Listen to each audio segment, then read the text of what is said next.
নমস্কার। নালন্দা বিশ্ববিদ্যালয় যেখানে 1000 প্রফেসর থাকতো, তার মধ্যে মাত্র একজন প্রফেসর মিস্টার সরাব্বা। তিনি একদিন তার জ্ঞানকে, তার পাণ্ডিত্যকে লাথ মেরে কলেজের রেজিগনেশন দিয়ে চলে এলেন। বললেন এখানে স্যাটিসফ্যাকশন নেই, আরও বিশেষ কিছু চাই।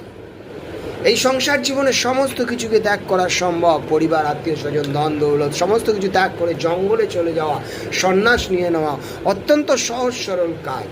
এটা কোনো ত্যাগ নয়, এটা একটা ভোগেরই নামান্তর মাত্র।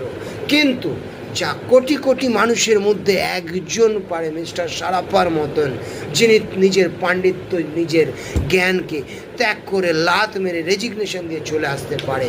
কোনোদিন ভেবে দেখেছেন নিজের জ্ঞানকে ত্যাগ করা সম্ভব? কোনোদিন করে দেখেছেন?